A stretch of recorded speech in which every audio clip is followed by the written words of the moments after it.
is Dr. Manisha. I'm working as a medical lead in the Medical Affairs Division of Lupin Medical Affairs. On behalf of my division, I extend a warm welcome to all of you in this brief discussion on patient awareness program of PCOD and mental health diseases. As a part of this program, our team has brought together certain distinguished personalities from the psychiatric field. And here joining with me today is Dr. Madhuri, who is currently working in Siliguri, and she's renowned psychiatrist. Welcome, Dr. Madhuri here. Thank you, Dr. Manisha, for such a warm welcome. Your words were really kind, and I hope today we can shed some light on the importance of mental health illnesses in the adolescents because it is very common these days, and specifically in patients who are suffering from PCOS.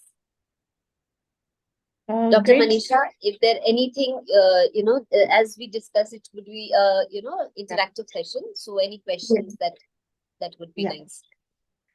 Yes. Thank you, ma'am. Thank you for starting on a good note. So, as we are aware that PCOD, the polycystic ovarian disorder, is very complex disorder, and it is basically conglomeration of various pathophysiological processes involved into it. It's a complicated process. It not only affects the person's physical as well as emotional health also. So, is it true that PCOD affect the mental health? And if yes, how does this condition affect the mental health of a woman? Okay, Dr. Manisha, first thing we have to understand that we are talking about the adolescent people here. Okay. So when we are talking about this age group starting from approximately 12 years to approximately 17 and 18 years of age, we have to understand that the brain at this age is highly neuroplastic, which means that, the brain will right now catch any information and store it as compared to an adult brain. So an adolescent brain is highly neuroplastic.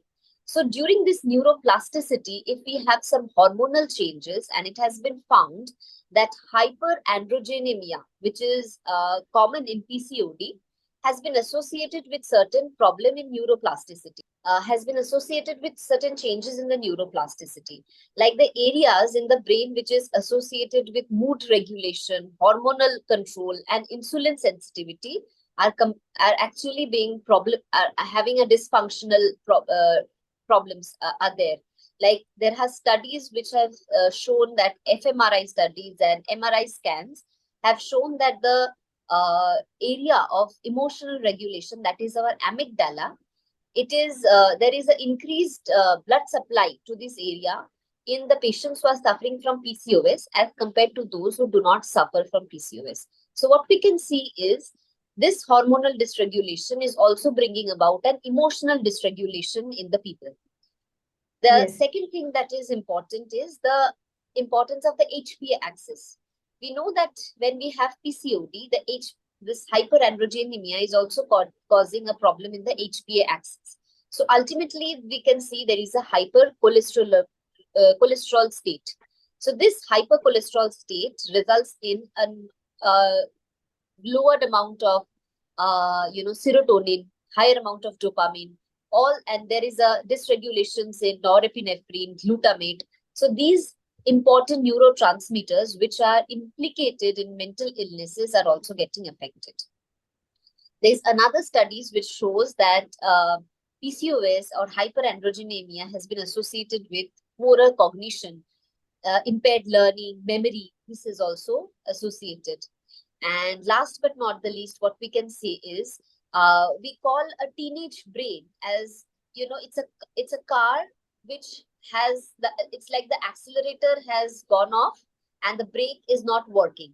So there is a high amount of innate impulsivity in that brain. So when we are adding some kind of hormonal dysregulation to such a brain, that impulsivity, that lower serotonin drive, it sparks off. So as a result, what we have is a lot of mood changes. There is a lot of mental health problems that can be associated with PCOD. Yes. Very well said and very comprehensive. The way you have put together all the evidences associated with this close interlinking between PCODs is really commendable and amazing. Thank you, ma'am. Thank you for sharing this. So yeah, definitely, I would say that it's somewhere it is closely interlinked. So what are these signs and symptoms? The problem is that generally these diseases are present in the patient, but there is difficulty in understanding whether the patient is affected or not. Unawareness is a major issue. So can you Yes. elaborate, kind of throw some light, what common signs and symptoms are present in the patient that is helpful to identify these mental health diseases early in the stage? Right. So early in the stages, when we know that the patient is suffering from PCOD, what we know is we have to keep a watchful eye. Certain symptoms, for example, I talk about the symptoms of depression and anxiety. Actually, today, all the adolescents today know about the symptoms of anxiety and depression. I don't have to enumerate that. But the main symptoms by which the family members can pick up is actually having a low mood. And that low mood is not for 1 or 2 days, it's persisting for a very long time, and it's pervasive. That is, it is there in all spheres. A child who used to like playing volleyball starts, being withdrawn, aloof, and he stops playing. He stops meeting with his friends. He was very active on social media. He or she has stopped making reels and everything, and he is getting more and more, aloof. He's sitting at one place. He does not like talking to his friends and family. So this withdrawal, this kind of what we call it as anhedonia, that is losing your interest in past pleasurable activities and having a low mood for a very long time. This thing are the marked features of depression. Associated with that, you have feelings of guilt, you have poor attention span, concentration gets poor, you have feelings of being hopeless, helpless, worthless, your sleep and appetite is reduced.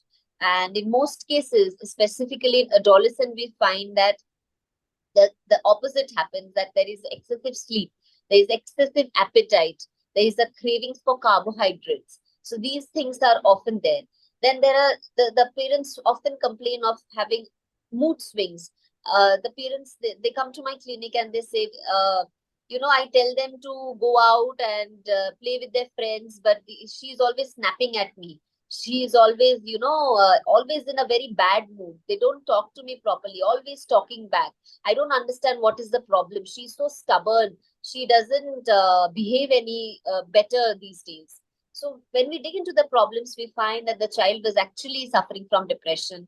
And the most important thing, when you have to bring the child to a psychiatrist, is when the suicidal thoughts, come up. And that is the time when you cannot neglect the patient any further. So I would suggest to all parents to keep a watchful eye for the symptoms of depression that I've just enumerated. I have enumerated only a few. There are definitely more. Uh, but whenever you find even milder symptoms, you should bring the patient. The second most important aspect is anxiety. There are various forms of anxiety. You start, showing excessive fear, and the fear is usually towards fear of any performances. You will have fear towards meeting people, greeting people, a kind of a social anxiety that starts developing. You develop agoraphobia. There are various forms of anxiety that can develop. One of the biggest concern with PCOD, other than depression and anxiety, is body image concerns. Like, we know that patients with PCOD often have obesity, often have hirsutism, so often have acne. So this poses a lot of challenges and adds up to the depression, adds up to the social anxiety, adds up to the body image dysphoria, because the person starts believing that I don't look good. I don't feel good. I hate my physical features. I wish I was different. So these things pose a lot of stress, and it causes further dysregulation in emotional experiences and emotional expression. Last but not the least, there is, I think, you will be able to tell better. There is a myth that uh, if you have a child with PCOD, you marry off early, and the faster she has babies, the faster she's better. But that's not the case. So what happens in when you have disturbances in your menstruation, when you're having amenorrhea for few months in villages, they marry off their child. So a child of a young age, say about 16, 17, is married, and she's not emotionally or mentally prepared to have another family, to be married or to have a children of their own. So that poses a lot of threat. And last but not the least, migraine is also associated with PCOD. So that's it, Dr. Manisha. If Yeah. anything that you would like to add. Yeah. So rightly said. Yes, definitely means I would say this is very elaborative and very good response. And really, these are all problems might be faced by patient with PCOD, but because of their unawareness or sometimes even they felt overlooked, and many of time it left untreated. So these are few of the problems here definitely be present in the patient. So at the end of this session, what advice you like to provide to our viewers on the importance of regular mental health conditions and that will help in early detection and better patient outcomes? Okay, so for the message, I would like to divide into two parts. One is the message for the adolescents. So, the adolescent in India today, if we go to the cities, we find the patients, the clients are actually very mindful of their mental health through the access of internet, through the access of various understanding, and maybe through social media. They understand what mental health is, and unlike our previous generation, they do give a lot of salience to their own mental health. So when your child is complaining that I'm not doing okay, so we have to make sure that it is brought under the notice of a clinical psychologist or a psychiatrist. Number one. Number two, the condition at home should be very thriving for the family.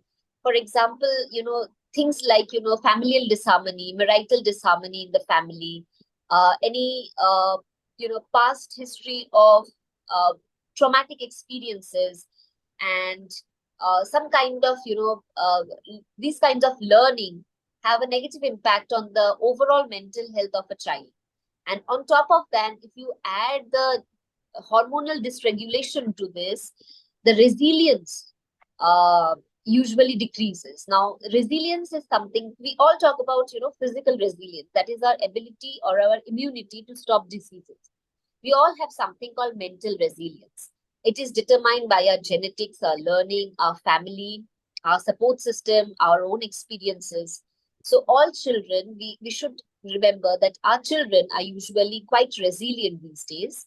But when they're complaining or when their behavior is changed due to some reason, we need to be watchful. We need to be mindful. Any suicidal attempt or any words regarding associated with suicide, I don't like this, I feel like committing suicide, none of this is to be taken lightly.